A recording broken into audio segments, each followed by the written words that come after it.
હવે વાત કરીએ આપણે આંતરરાષ્ટ્રીય સંગઠનો, આંતરરાષ્ટ્રીય ઇન્ટરનેશનલ ઓર્ગેનાઇઝેશન્સ, આંતરરાષ્ટ્રીય સંગઠનો. વૈશ્વિક સ્તર પર મૂડી અને ટેકનોલોજીના આદાન પ્રદાન દ્વારા આર્થિક વિકાસ માટે વિશ્વ બેંક, આંતરરાષ્ટ્રીય ભંડોળ, એશિયાઈ વિકાસ બેંક તથા વિશ્વ વ્યાપાર સંગઠન જેવી સંસ્થાઓનું વિશેષ યોગદાન છે. આ ઉપરાંત ક્ષેત્રીય સ્તર પર આસિયાન, સાર્ક, શાંઘાઈ સહયોગ સંગઠન જેવા સંગઠનોની પણ મહત્વપૂર્ણ ભૂમિકા છે. ભારતના અન્ય દેશો સાથેના વ્યાપારિક સંબંધોને 4 ભાગોમાં વહેંચી શકીએ છીએ. પહેલું છે ભારતની વિદેશી વ્યાપાર છે. ભારતની વિદેશી વ્યાપાર સંરચના, પ્રવૃત્તિ અને દિશા. બીજું છે ભારતના વિભિન્ન દેશો સાથેની વ્યાપારિક સમજૂતીઓ. ત્રીજું, ભારતમાં વિશ્વમાં વિભિન્ન મંચ અથવા ફોરમ. ચોથું છે વિભિન્ન આંતરરાષ્ટ્રીય સંસ્થાઓ જેમ કે IMF, વર્લ્ડ બેંક અને WTO વગેરે. આંતરરાષ્ટ્રીય વ્યાપાર છે. આંતરરાષ્ટ્રીય વ્યાપારના મહત્વપૂર્ણ મંચ જેમ કે G20, બ્રિક્સ, સાર્ક તથા IBSA દ્વારા ભારત અન્ય દેશો સાથેના વ્યાપારિક સંબંધો જાળવી રાખે છે. જુદા જુદા દેશો દ્વારા પોતાની સમસ્યાઓ તથા અન્ય વૈશ્વિક સમસ્યાઓ પર વિચાર વિમર્શના માધ્યમથી ઉચિત સમાધાન પ્રાપ્ત કરવાના ઉદ્દેશ્યથી એક નિષ્પક્ષ અને તટસ્થ મંચની આવશ્યકતા માટે આંતરરાષ્ટ્રીય સંગઠનનો ઉદય થયો. આંતરરાષ્ટ્રીય સંગઠનનું એક મહત્વપૂર્ણ કાર્ય દેશ અને એમની વિભિન્ન સામાજિક વ્યવસ્થા બાદ પણ સંપ્રભુતા ચાલુ રાખવા માટે બે દેશોની વચ્ચે શાંતિપૂર્ણ સહકારને વધારવા તેનું બીજું મહત્વપૂર્ણ કાર્ય છે. હવે વાત કરીએ આપણે બ્રેટન વુડ સંમેલન, જેની સ્થાપના 1944ની અંદર, સ્થળ બ્રેટન વુડ, ન્યૂ હેમ્પશાયર, યુએસની અંદર ન્યૂ હેમ્પશાયર, બ્રેટન વુડ. જે બ્રેટન વુડ સંમેલનમાં 44 દેશોના પ્રતિનિધિઓ હાજર રહ્યા હતા. એનો હેતુ શું છે કે દ્વિતીય વિશ્વયુદ્ધ બાદ વિશ્વમાં એક સ્થિર નાણાકીય વ્યવસ્થાની સ્થાપના કરવી, નાણાંના વિનિમય દરમાં સ્થિરતા લાવવી અને આર્થિક વિકાસ ઝડપી બનાવવો. આ સંમેલન દરમિયાન બે સંસ્થાઓની સ્થાપના થઈ. પહેલું છે આંતરરાષ્ટ્રીય મુદ્રા કોષ IMF, અને બીજું છે પુનઃરચના અને વિકાસ માટેની આંતરરાષ્ટ્રીય બેંક IBRD સંમેલનનું માળખું. IMF અને વિશ્વ બેંકને બ્રેટન વુડ ટ્વિન્સ પણ કહેવાય છે. IMF અને વિશ્વ બેંકને બ્રેટન વુડ ટ્વિન્સ પણ કહેવાય છે. આ સંમેલન છે એટલે કે બ્રેટન વુડ સંમેલનને સંયુક્ત રાષ્ટ્ર મૌદ્રિક અને નાણાકીય સંમેલન એટલે કે United Nations monetary and financial conference તરીકે પણ ઓળખવામાં આવે છે. બ્રેટન વુડ સંમેલનને સંયુક્ત રાષ્ટ્ર મૌદ્રિક અને નાણાકીય સંમેલન United Nations monetary and financial conference તરીકે પણ ઓળખવામાં આવે છે. હવે વાત કરીએ આપણે આંતરરાષ્ટ્રીય નાણાં ભંડોળ, ઇન્ટરનેશનલ મોનેટરી ફંડ IMF એટલે કે ઇન્ટરનેશનલ મોનેટરી ફંડ, તેની સ્થાપના બ્રેટન વુડ સંમેલન દરમિયાન, પરંતુ વિધિસરની સ્થાપના 27 ડિસેમ્બર 1945ના રોજ થઈ હતી. IMFનું વડુ મથક વોશિંગ્ટન DC, અમેરિકા ખાતે. સભ્ય દેશોની સંખ્યા 190 છે. IMFના અહેવાલો વિશે વાત કરીએ તો કયા અહેવાલો બહાર પાડે છે? World economic Outlook, global finance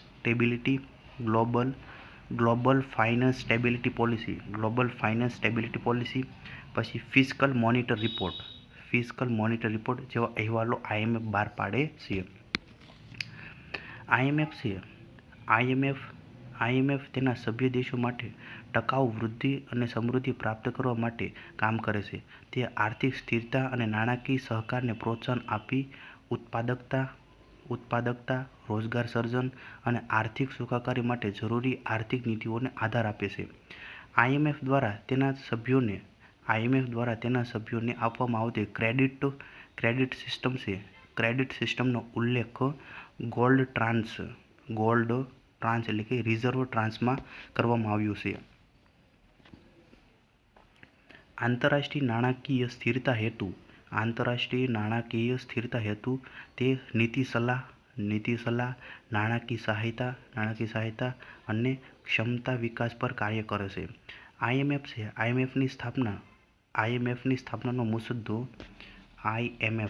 આઈએમએફની સ્થાપનાનો મુસદ્દો હેરી ડી વ્હાઇટની યોજનાની અંતર્ગત થયો હતો.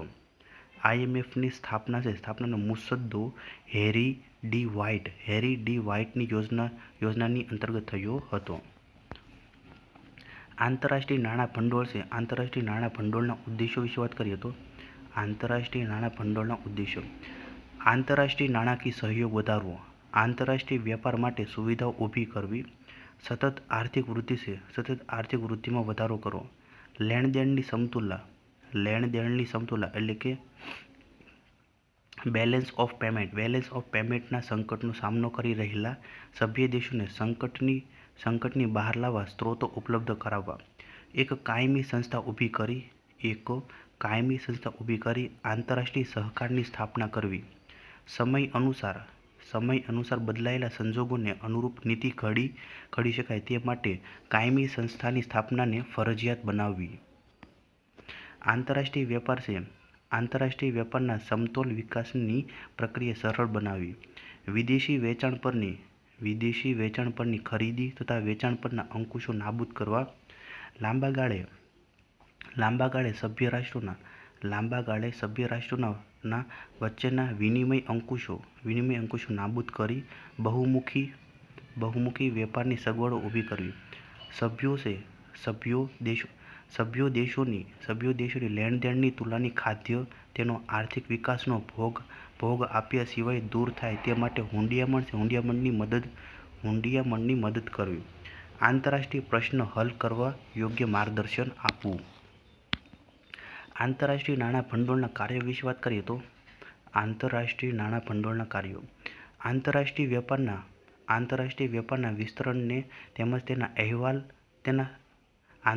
વેપારના વિસ્તરણને તેમજ તેના સમતોલ વિકાસને સરળ બનાવવો અને રોજગારીના તેમજ વાસ્તવિક આવકના ઉચ્ચ સ્તરોને વેગ આપવામાં તેમજ તેમને જાળવી રાખવામાં ફાળો આપવો, વિનિમય સ્થિરતાને વેગ આપવો, સભ્યો વચ્ચે વિનિમય વ્યવસ્થાઓને જાળવી રાખવા માટે તેમજ સ્પર્ધાત્મક વિનિમય અવમૂલ્યનને ટાળવા માટે સ્થિરતા જાળવવી.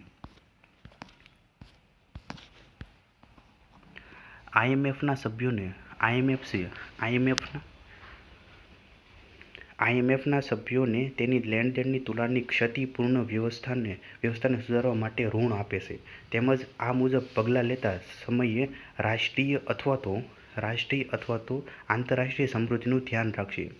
આઈએમએફનું ધ્યાન દેશની વ્યક્તિગત સમસ્યાઓ ઉપર જ માત્ર કેન્દ્રિત થયેલું નથી પરંતુ આંતરરાષ્ટ્રીય નાણાકીય વ્યવસ્થાના માળખા ઉપર પણ કેન્દ્રિત થયેલું હોવાથી તે તેના સભ્યોને તેમની રાષ્ટ્રીય આર્થિક નીતિઓનું આંતરરાષ્ટ્રીય રીતે સંકલન કરવામાં મદદ કરે છે. આઈએમએફની સામે ઊભા થતા કોઈપણ ભયને અગાઉથી જ ટાળવા માટે આ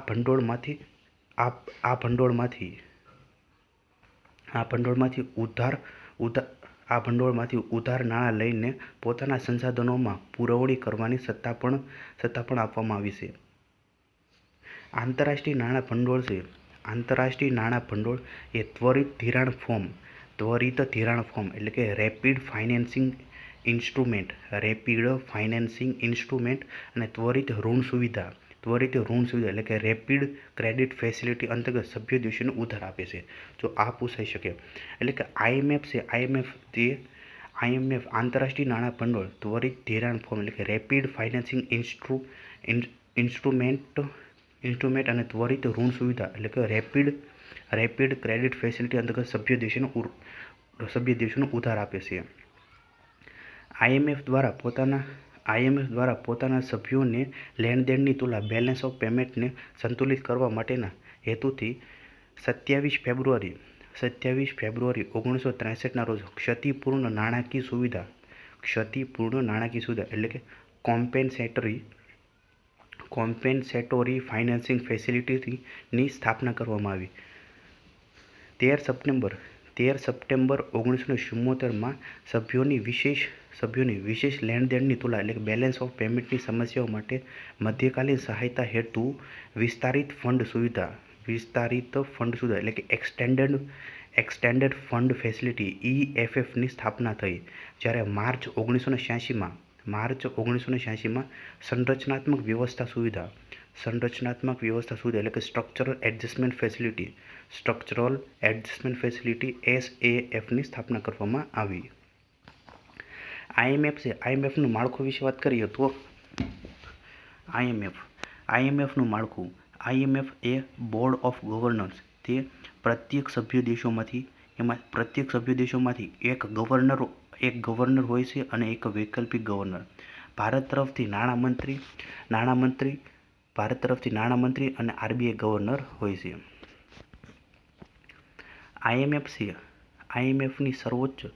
IMFની સર્વોચ્ચ નિર્ણય લેનારી સંસ્થા બોર્ડ ઓફ ગવર્નર્સ છે, જેમાં પ્રત્યેક સદસ્ય દેશ માટે એક ગવર્નર અને એક વૈકલ્પિક ગવર્નર હોય છે. ગવર્નરની નિમણૂક સદસ્ય દેશ દ્વારા કરવામાં આવે છે, જે સામાન્ય રીતે તે દેશના નાણામંત્રી અથવા કેન્દ્રીય બેંકના ગવર્નર હોય છે. તેની બેઠક દર વર્ષે મળે છે. આંતરરાષ્ટ્રીય નાણાકીય અને ફાઇનાન્સિયલ કમિટી IMFC સંબંધિત. આંતરરાષ્ટ્રીય નાણાકીય અને ફાઇનાન્સિયલ કમિટી IMFC એટલે કે આંતરરાષ્ટ્રીય નાણાકીય અને ફાઇનાન્સિયલ વ્યવસ્થાની દેખરેખ અને સંચાલન પર IMF બોર્ડ ઓફ ગવર્નર્સને સલાહ આપે છે અને અહેવાલ આપે છે. IMFCનું કદ અને રચના.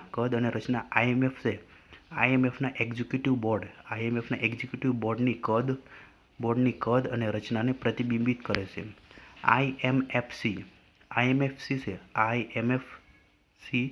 IMFC તેના ચેરમેનની પસંદગી સહિત સર્વસંમતિથી કાર્ય કરે છે. IMFના સંસાધનો વાત કરીએ તો IMFના સંસાધનો સભ્યોના ફંડમાંથી તેમજ ઋણમાંથી ઊભા થાય છે. દરેક સભ્યો તેના માટે જે ક્વોટા નક્કી કરવામાં આવ્યો હોય છે તેટલી રકમ ફંડમાં આપે છે. વર્ષ 1971 સુધી નાણાં ભંડોળનો સમસ્ત ક્વોટા અને ફંડ ડોલરના રૂપે વ્યક્ત કરવામાં આવતો હતો. વર્ષ 1971થી IMFના સમસ્ત વ્યવહાર વિશિષ્ટ નાણાં ઉપાડવાનો અધિકાર અથવા સ્પેશિયલ ડ્રોવિંગ રાઇટ્સ SDRના રૂપે વ્યક્ત કરવામાં આવે છે. SDR એ IMFની એક એવી મુદ્રા છે જેનો ઉપયોગ સભ્ય દેશો વચ્ચે કોઈપણ ભૌતિક નાણાકીય વ્યવહાર વગર પરસ્પર ચૂકવણી હેતુ થાય છે. તેનો દાવો IMF પર કરી શકાતો નથી. SDR કોઈ ભૌતિક એકમ નથી. આ આંતરરાષ્ટ્રીય નાણાં ભંડોળના દસ્તાવેજમાં ફક્ત એન્ટ્રી એટલે કે એકાઉન્ટિંગ એન્ટ્રી છે. તેની લેવડ દેવડ ડોલર કે પાઉન્ડમાં થતી નથી. સભ્ય દેશોની SDRની ફાળવણી તેમના ક્વોટાના પ્રમાણમાં કરવામાં આવશે. જો સભ્ય દેશોને SDRની ફાળવણી તેમના ક્વોટાના પ્રમાણમાં કરવામાં આવે છે. IMF પોતાના સભ્યોના ક્વોટાની દર 5 વર્ષે સમીક્ષા કરે છે. એટલે કે IMF પોતાના સભ્યોના ક્વોટાની દર 5 વર્ષે સમીક્ષા કરે છે. હાલની સ્થિતિએ સપ્ટેમ્બર 2023માં સૌથી વધુ ક્વોટા સૌથી વધુ કોટા અને કુલ મતના ટકા અમેરિકા પાસે 17.43% અને 16.50% છે, જ્યારે ભારત પાસે 2.75% કોટા અને 2.63% કુલ મતના ટકા સાથે આઠમા સ્થાને છે.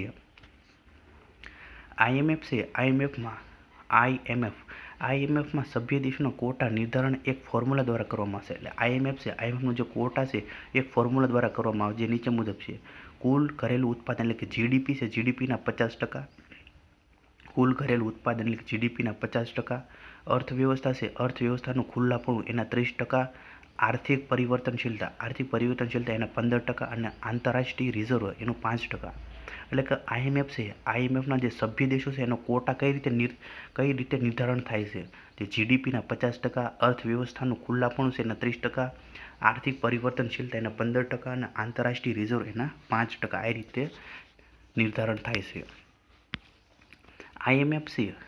આઈએમએફમાં ચલણનું પ્રમાણ વિશે વાત કરીએ તો આઈએમએફમાં ચલણનું પ્રમાણ યુએસ ડોલર જે 2022ના પુનઃ અવલોકનના ચલણના આધારે ચલણનું પ્રમાણ યુએસ ડોલર જે 43.38, પછી યુરો છે યુરો 29.31, ચાઇનીઝ રેનબી છે રેનબી તે 12.28%, જાપાનીઝનું જે એન છે એન 7.59 અને પાઉન્ડ સ્ટર્લિંગ 7.44. આંતરરાષ્ટ્રીય નાણાં ક્ષેત્રમાં એસડીઆર સુવર્ણ એટલે કે ગોલ્ડ ચલણની ભૂમિકા ભજવે છે. આ માટે તેને કાગળનું સોનું એટલે કે પેપર ગોલ્ડ તરીકે પણ ઓળખવામાં આવે છે. એટલે કે આંતરરાષ્ટ્રીય નાણાં ક્ષેત્રમાં એસડીઆર છે એસડીઆર સુવર્ણ એટલે ગોલ્ડ ચલણની ભૂમિકા ભજવે છે. આ માટે તેને કાગળનું સોનું પેપર ગોલ્ડ તરીકે પણ ઓળખવામાં આવે છે.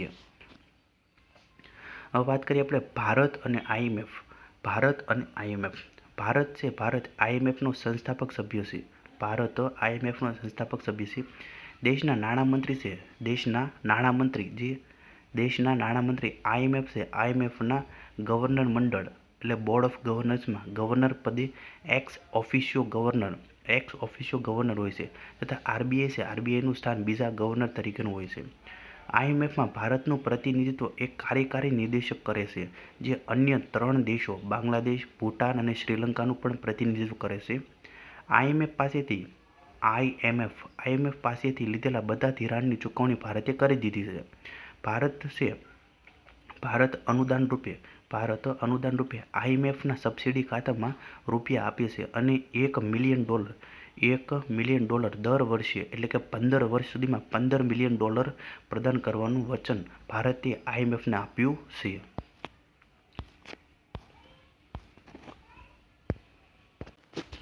હવે વાત કરીએ આપણે વિશ્વ બેંક તથા વિશ્વ bank group, world Bank and world bank group. વિશ્વ બેંક ગ્રુપ એમાં વિશ્વ બેંક, આઈએફસી, મિગા, આઈસીએસઆઈડી. વિશ્વ બેંક છે એને બે પ્રકાર પડે, આઈબીઆરડી અને આઈડીએ. વિશ્વ બેંક વર્તમાનમાં 5 સંગઠનથી સંલગ્ન છે, તેથી તેને વિશ્વ બેંક સમૂહ પણ કહેવાય છે. વિશ્વ બેંક ગ્રુપનો હેતુ આર્થિક વિકાસ અને ગરીબી નાબૂદી છે. વિશ્વ બેંક સમૂહ વિશ્વ બેંકની અંદર 2 બેંક છે, આઈબીઆરડી અને આઈડીએ. આઈબીઆરડી એટલે કે international bank for restructuring and development. IBRD international bank for restructuring and development, જેની સ્થાપના છે આઈબીઆરડીની સ્થાપના 1944ની અંદર સભ્ય દેશો 189 છે. આઈડીએ છે જે ઇન્ટરનેશનલ ડેવલપમેન્ટ એસોસિએશન, જેની સ્થાપના 1960ની અંદર સભ્ય દેશો 174 છે. આઈએફસી એટલે કે ઇન્ટરનેશનલ ફાઇનાન્સ કોર્પોરેશન, જેની સ્થાપના 1956ની અંદર સભ્ય દેશો 186 છે. મિગા છે જે મલ્ટીલેટરલ ઇન્વેસ્ટમેન્ટ ગેરંટી એજન્સી, જેની સ્થાપના 1988, સભ્ય દેશો 182 છે. ICSID international centre for settlement of investment disputes, જેની સ્થાપના 1966ની અંદર, સભ્ય દેશો 158 છે. નોંધ: આ સંસ્થાઓનું વડું મથક વોશિંગ્ટન ડીસી, અમેરિકા ખાતે આવેલ છે. વિશ્વ બેંક એટલે કે વર્લ્ડ બેંક, વિશ્વ બેંક બ્રેટન વુડ્સ વ્યવસ્થાની ઉપર છે. તેનું નિર્માણ વિશ્વના દેશોના પુનઃગઠન અને વિકાસના ઉદ્દેશો માટે કરવામાં આવ્યું હતું. વિશ્વ બેંક અને આંતરરાષ્ટ્રીય નાણાં ભંડોળ એટલે IMF એકબીજાની પૂરક સંસ્થાઓ છે. ભારત આઈસીએસઆઈડીને બાદ કરતા અન્ય 4 સંગઠનોનો સભ્ય છે. એટલે કે ભારત છે કોનો સભ્ય છે? જો આઈબીઆરડીનો સભ્ય છે, પછી આઈડીએનો સભ્ય છે, IFC અને મિગાનો, આ ચાર સંસ્થાનો સભ્ય છે, પરંતુ આઈસીએસઆઈડીનો સભ્ય દેશ નથી. એટલે કે ભારત છે આઈસીએસઆઈડીને બાદ કરતા અન્ય 4 સંગઠનોનો સભ્ય છે. વિશ્વ બેંકના કાર્ય સંચાલન માટે એક અધ્યક્ષની પસંદગી કરવામાં આવે છે. વિશ્વ બેંકના ઉદ્દેશો વાત કરીએ તો આંતરરાષ્ટ્રીય વેપારના લાંબા ગાળાના સમતોલ વિકાસને વેગ આપવો, તેમજ લેણદેણની સ્થિતિસ્થાપકતાને જાળવી રાખવી. આ માટે સભ્યોને ઉત્પાદકી સંસાધનોના આંતરરાષ્ટ્રીય રોકાણ માટે પ્રોત્સાહન પૂરું પાડવામાં આવે છે. વિશ્વ બેંકના સભ્ય દેશો માટે ઉત્પાદકી હેતુ માટે સરળ મૂડી રોકાણની સગવડ ઊભી કરી તેમને પુનઃરચના અને વિકાસ કરવામાં મદદ કરવાનો ઉદ્દેશ્ય રહેલો છે. તેમાં યુદ્ધ દ્વારા નાશ પામેલી અર્થવ્યવસ્થાની પુનઃરચના કરવાનો, શાંતિના સમય માટે જરૂરિયાતોને અનુરૂપ ઉત્પાદકી સગવડતાને યોગ્ય દિશામાં વાળવાનો અને ઓછા વિકાસ પામેલા દેશોમાં ઉત્પાદકી સગવડો અને સંસાધનની વિકાસને પ્રોત્સાહન આપવાનો સમાવેશ થાય છે. ખાનગી મૂડીરોકાણ દ્વારા આપવામાં આવેલા ઋણ તેમજ અન્ય રોકાણોની બાબતમાં ખાતરીઓ પૂરી પાડીને વિદેશી મૂડી રોકાણમાં વધારો કરવો. વિશ્વ બેંકનું સભ્યપદ અને મતાધિકાર. સામાન્ય રૂપે જો કોઈ રાષ્ટ્ર આંતરરાષ્ટ્રીય નાણાં ભંડોળનું સભ્યપદ ગ્રહણ કરી લેશે તો તે સ્વયં જ વિશ્વ બેંકનો સભ્ય બની જાય છે. તે છતાં કોઈ દેશ આંતરરાષ્ટ્રીય નાણાં ભંડોળના 75% સભ્યોની સહમતિથી આંતરરાષ્ટ્રીય નાણાં ભંડોળનું સભ્યપદ ત્યાગ કરે તો પણ વિશ્વ બેંકનો સભ્ય રહી શકે છે. સંસ્થાપક સભ્યો વિશે વાત કરીએ તો સંસ્થાપક સભ્યો એટલે જેમણે 31 ડિસેમ્બર 1945 સુધી વિશ્વ બેંકનું સભ્યપદ ગ્રહણ કરી લીધું હતું. આવા સંસ્થાપક સભ્યોની સંખ્યા 30 હતી.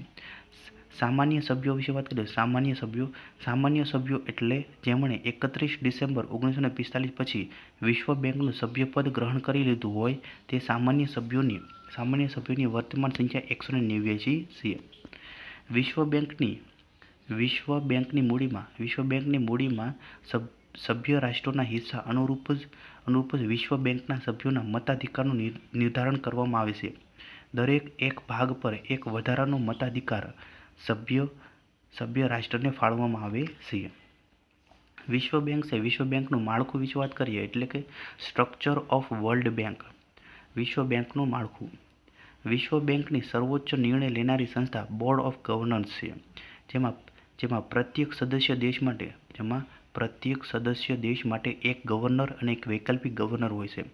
ગવર્નરની નિમણૂક સભ્ય દેશ દ્વારા કરવામાં આવે છે, જે સામાન્ય રીતે તે દેશના નાણામંત્રી અથવા કેન્દ્રીય બેંકના ગવર્નર હોય છે. તેની બેઠક દર વર્ષે મળે છે.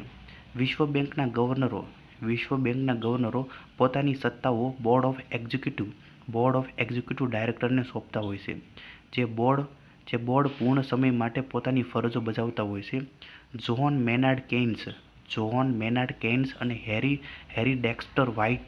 હેરી ડેક્સ્ટર વ્હાઇટને founding father of World Bank and IMF તરીકે ઓળખવામાં આવે છે.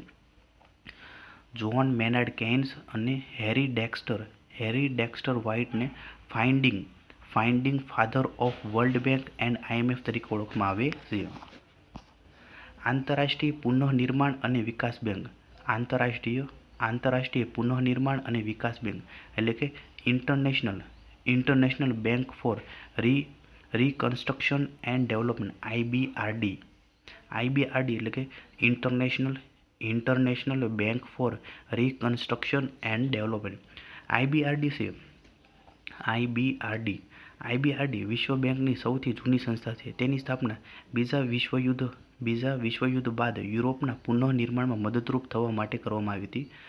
તેનો મુખ્ય ઉદ્દેશ્ય મધ્યમ અને નિમ્ન આવક ધરાવતા દેશોને ઋણ, ગેરંટી, જોખમ વ્યવસ્થાપન, ઉત્પાદનો અને સલાહકારી સેવાઓ પ્રદાન કરવાનો છે.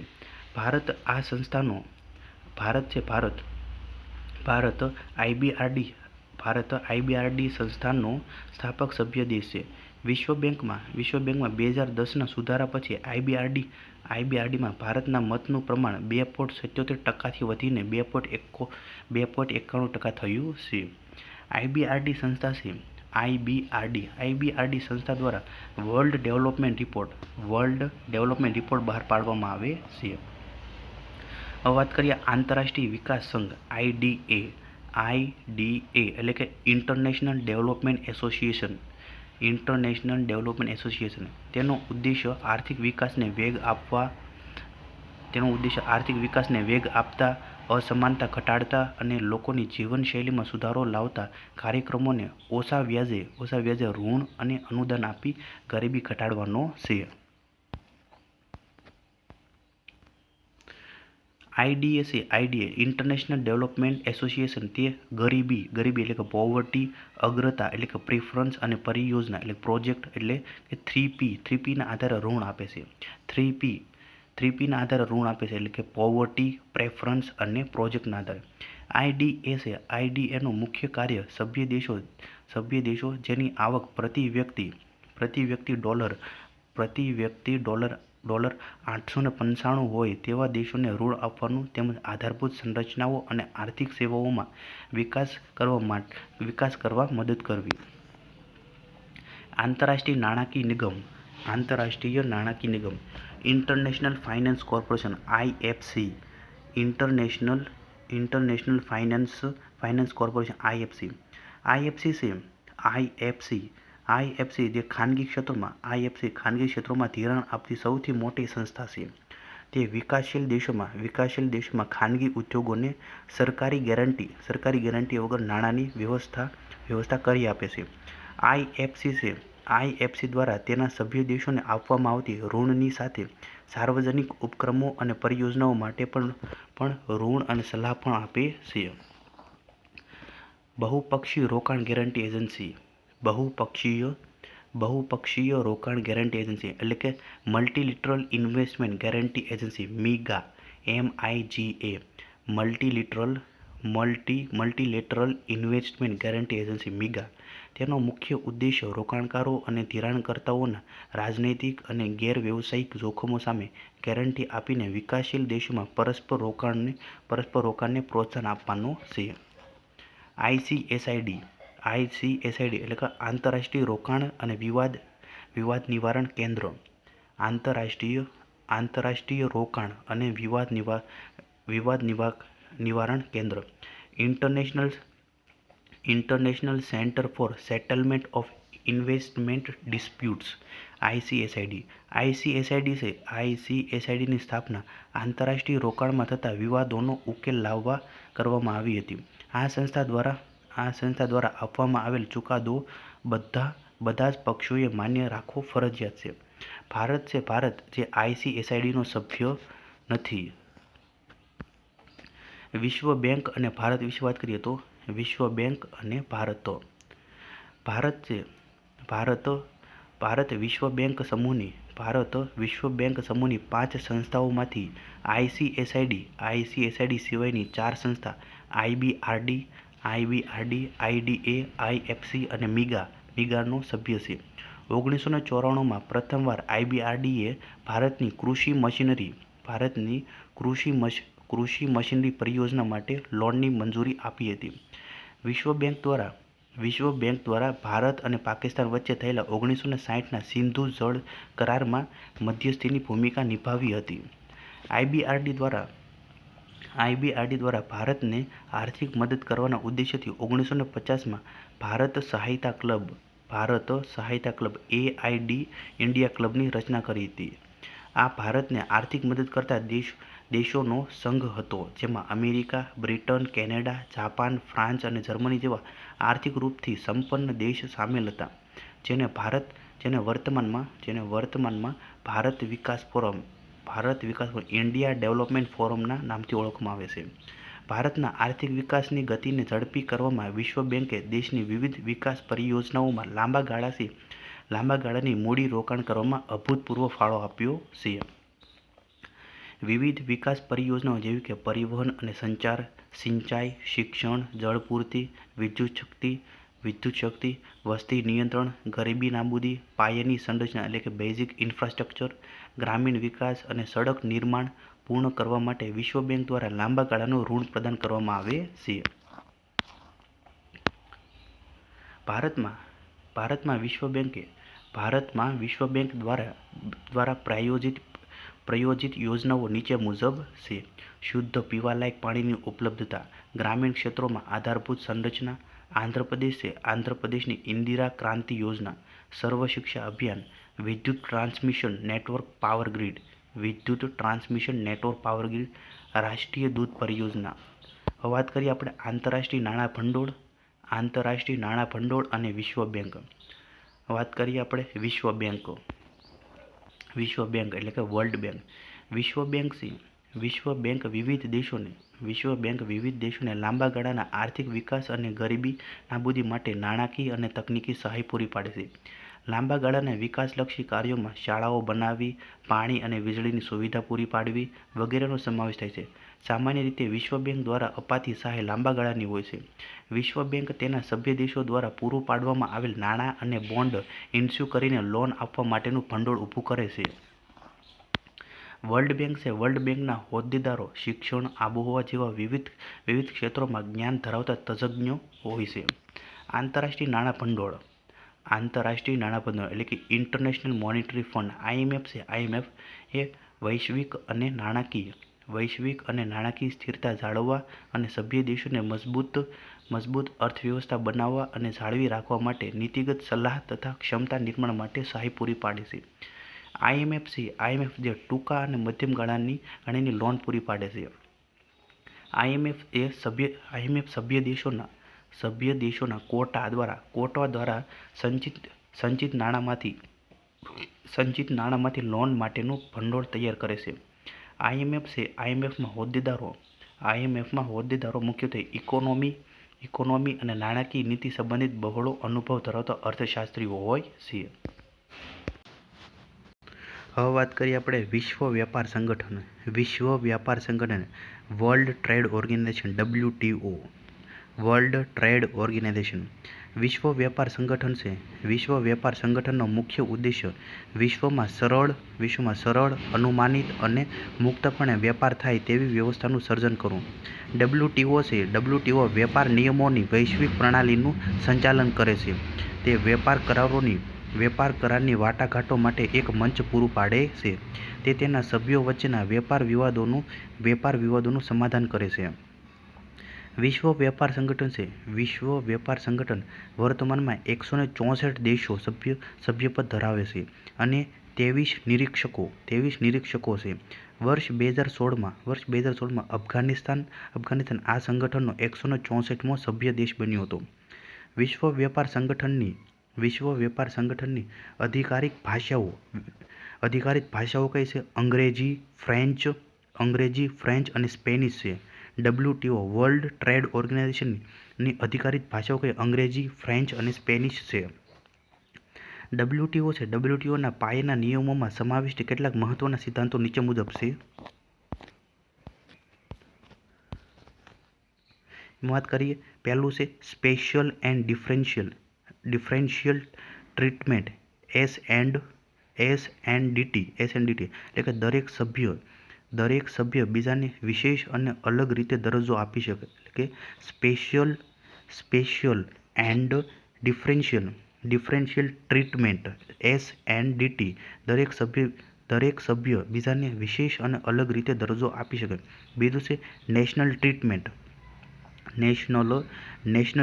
એટલે કે દરેક સભ્ય દેશ સરકારી ખરીદી માટે વિદેશી કંપનીઓને પણ રાષ્ટ્રની જ કંપની હોય તેવી ગણવાની હોય છે.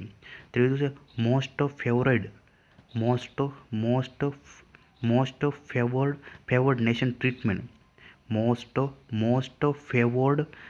ટ્રીટમેન્ટ, જો કોઈ સભ્ય દેશ એક સભ્ય દેશને માટે વિશેષ છૂટ એટલે કે ફેવર આપે તો તેવી જ છૂટ બધા સભ્ય દેશો માટે ઉપલબ્ધ બનાવવાની રહેશે. Favour one then favour all, એટલે કે favour one then favour all. તે 3 મુદ્દાઓ છે, તે 3 મુખ્ય મુદ્દાઓ પર કેન્દ્રિત થયેલો હતો. તે મુદ્દાઓ આ પ્રમાણે છે. પહેલું છે બૌદ્ધિક સંપત્તિ છે, બૌદ્ધિક સંપત્તિના અધિકારો સાથે સંકળાયેલા વેપાર, trade related intellectual property rights, TRIPS એટલે કે પહેલું છે બૌદ્ધિક સંપત્તિ છે, બૌદ્ધિક સંપત્તિના અધિકારો સાથે સંકળાયેલા વેપાર, trade related intellectual property rights, TRIPS. બીજું છે મૂડીરોકાણકારોને લગતા પગલાઓ સાથે સંકળાયેલો વેપાર, ટ્રેડ રિલેટેડ ઇન્વેસ્ટમેન્ટ મેઝર્સ. મૂડીરોકાણકારોને લગતા પગલાઓ સાથે સંકળાયેલો વેપાર, trade related investment measures, TRIMS, જેને ટ્રીમ્સ કહેવાય છે. ત્રીજું છે કૃષિ વિષયક ચીજવસ્તુઓનો વેપાર, ટ્રેડ ઇન એગ્રીકલ્ચર કોમોડિટીઝ. વાત કરીએ આપણે general agreement on tariff and trade, GATT, general agreement on tariff and trade. વિશ્વમાં મુક્ત વેપાર દ્વારા આર્થિક વિકાસને વેગ મળે તે માટે વર્ષ 1947માં જીનીવા ખાતે જકાત અને વેપાર અંગેની સર્વસામાન્ય સમજૂતી, general agreement on tariff and trade, GATTની સ્થાપના થઈ હતી. ક્યારે? 1947ની અંદર જીનીવા ખાતે. ટેરિફ અને વેપાર પર સામાન્ય કરાર, GATT એ અનેક દેશો વચ્ચેનો કાનૂની કરાર છે જેનો હેતુ ટેરિફ અથવા ક્વોટા જેવા વેપાર અવરોધોને દૂર કરી આંતરરાષ્ટ્રીય વેપારને પ્રોત્સાહન આપવાનો હતો. તેની પ્રસ્તાવના અનુસાર તેનો હેતુ પરસ્પર ફાયદાકારક ધોરણે ટેરિફ અને અન્ય વેપાર અવરોધોમાં નોંધપાત્ર ઘટાડો અને પસંદગીઓને દૂર કરવાનો હતો. ટેરિફ અને વેપાર પર સામાન્ય કરાર એ બહુરાષ્ટ્રીય વેપાર સંધિ છે. વર્ષ 1947થી લઈને 1995 વચ્ચેના 8 રાઉન્ડ છે. 8 રાઉન્ડમાં સમાવિષ્ટ વૈશ્વિક વેપાર વાટાઘાટોની શ્રેણીમાં GATT અપડેટ કરવામાં આવ્યું છે. આ બહુપક્ષીય વેપાર વાટાઘાટોનો 8મો અને અંતિમ રાઉન્ડ ઉરુગ્વે રાઉન્ડ તરીકે ઓળખાય છે, જે વર્ષ 1986થી લઈને 1994 દરમિયાન ઉરુગ્વેમાં યોજાયો હતો. ઉરુગ્વે રાઉન્ડમાં અનેક વિવાદિત મુદ્દાઓ પર મંત્રણાઓ દરમિયાન વાદવિવાદ થતા GATTના ડિરેક્ટર જનરલ આર્થર ડંકલે દરમિયાનગીરી કરી હતી અને એક મુસદ્દાને સૂચવ્યો, જે મુસદ્દો ડંકેલ મુસદ્દા એટલે કે ડંકેલ ડ્રાફ્ટ તરીકે ઓળખાય છે. ડંકેલ છે, ડંકેલની દરખાસ્તોએ ઘરેલું સબસિડી નિકાસ માટેની સબસિડીમાં ઘટાડો કરવાની માંગણી કરી હતી. તેમણે ક્વોટા એટલે કે હિસ્સાઓ તથા સંખ્યામૂલક અને માત્રાત્મક નિયંત્રણો જેવા બિનજકાતી અવરોધોના સ્થાને જકાતને સ્થાન આપવાની હિમાયત કરી હતી. ત્યારબાદ આ મુસદ્દાએ ભારતના સંદર્ભમાં કોપીરાઇટ્સ અને ટ્રેડમાર્કની વધારે લાંબા સમય માટે અમલ કરવાની દરખાસ્ત કરી હતી. GATT દ્વારા બહુદેશી વેપારની વ્યવસ્થાની પરવાનગી આપવાની જોગવાઈ કરી તથા ડંકેલ દરખાસ્તોએ આંતરરાષ્ટ્રીય અર્થવ્યવસ્થામાં પશ્ચિમ પ્રગતિશીલ ઔદ્યોગિક દેશોના પ્રભુત્વને જાળવી રાખ્યું હતું. ડંકેલ મુસદ્દા પર સભ્ય રાષ્ટ્રો દ્વારા 15 ડિસેમ્બર 1993ના રોજ હસ્તાક્ષર થયા હતા. વર્ષ 1993 સુધી GATTમાં 123 સભ્ય દેશો હતા. નવી GATT સમજૂતીઓને 1994ના ડિસેમ્બરમાં ભારતીય કેબિનેટે સંમતિ આપી હતી અને ભારત